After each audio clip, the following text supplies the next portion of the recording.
Welcome বন্ধুরা, আমার নতুন একটা ভিডিওতে সবাইকে ওয়েলকাম জানিয়ে ভিডিওটি শুরু করছি। আজকের আয়োজনে থাকছে বাচ্চাদের জন্য মাছ রান্না।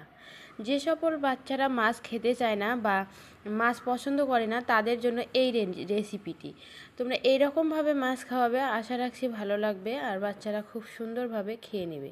তো আমি এখানে একটা রুই মাছের পিস নিয়েছি আর মাছটা রান্না করার জন্য 2 টুকরো আদা নিয়েছি আর অল্প পরিমাণে পেঁয়াজ নিয়েছি। 3টে আমন্ড বাদাম আর 3টে কাজু বাদাম নিয়েছি। এখন এগুলো সব একসঙ্গে পেস্ট করে নেব। এই মাছের রান্নার যে আমি বাটনাগুলো দেখালাম, আজকে আমি এগুলো মিক্সার জারে পেস্ট করব না, বাটনাতে বেটে নেব। আর এখন মাছটার মধ্যে লবণ আর হলুদ দিয়ে হালকা তেলে ভেজে নিচ্ছি। হালকা লাল লাল করে ভেজে নেব। এদিকে আমি বাটনায় বেটে নিয়েছি আর এখানে দিয়ে দিচ্ছি জিরের গুঁড়ো, পরিমাণ মতো হলুদ গুঁড়ো আর স্বাদ মতো লবণ। 1 চামচের মতো পানি দিয়ে এগুলোকে এখন গুলিয়ে নিব। এখানে কাজু বাদাম, আমন্ড বাদাম আর পেঁয়াজ আদা সব বাটাই রয়েছে আর এখানে দিয়ে দিলাম শুকনো মশলাগুলো।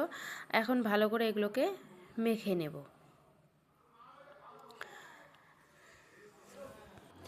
এরকমভাবে তোমরা বাচ্চাদেরকে মাছ রান্না করে খাওয়ালে আশা রাখছি বাচ্চারা সুন্দরভাবে খেয়ে নেবে।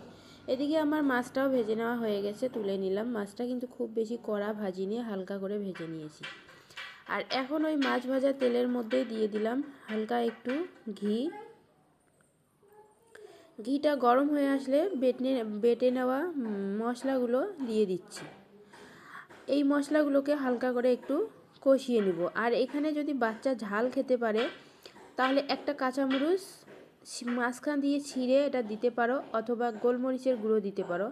আমি কিন্তু কোনো ঝাল ব্যবহার করিনি, কারণ প্রচণ্ড গরম পড়েছে আর বাচ্চাদের খাবারে হালকা তেল ঝাল ব্যবহার করাই উচিত, তাই আমি ঝালটা দিলাম না। তবে বাচ্চা যদি তোমাদের ঝাল খেতে পারে তাহলে তোমরা মরিচটা দিতে পারো।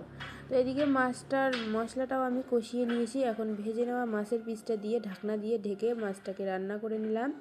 এখন মাছটা উল্টে পাল্টে এপিঠ ওপিঠ 2 পাশেই ভালো করে রান্না করে নেব।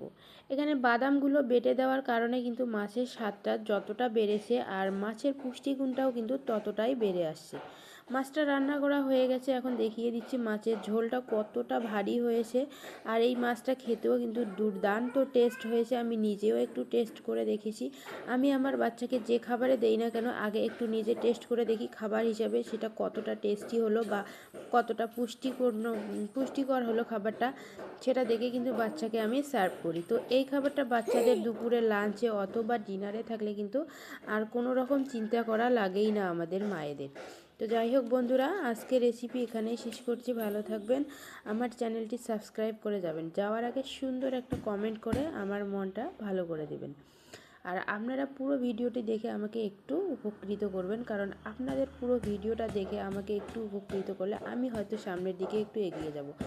আর কে কী রকম ভিডিও দেখতে চাইছেন আমাকে কমেন্টে জানালে আমি সেরকম ভিডিও তোমাদের সঙ্গে তুলে ধরার চেষ্টা করব। ভালো থাকবেন, সুস্থ থাকবেন, আমার মেয়ের জন্য দোয়া রাখবেন। খোদা হাফেজ।